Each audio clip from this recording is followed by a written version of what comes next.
Mok zelf een dijenkunstwerk. Nodig: een eierdoos, deuzenkarton, acryl of plakkoordverf, kwastjes, lijm, een scheer. Vroeg aan een volwassene of je met een papiermesje snijden mag, of vroeg aan een volwassene of die wat voor die snijden wil. Als wils kan ze ook een stift of een liniaal gebruiken. Ik deed het zo, maar als het los is, dus doet zo. Down.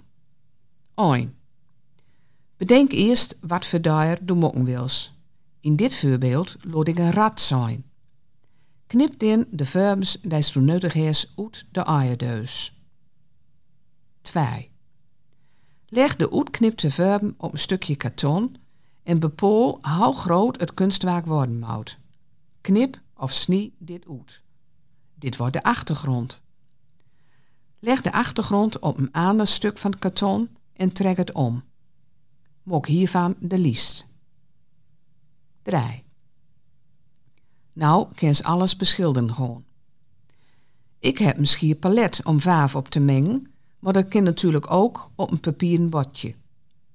Toevallig haar ik goudverf, maar kan ze de lijst vanzelf ook een andere kleur geven. Tip. Wil je die alu te vriend hebben?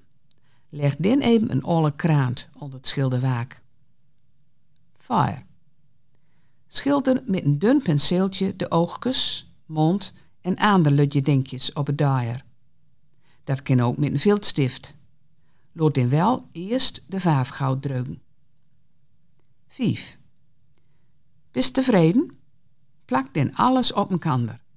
Er is best veel lijm nodig.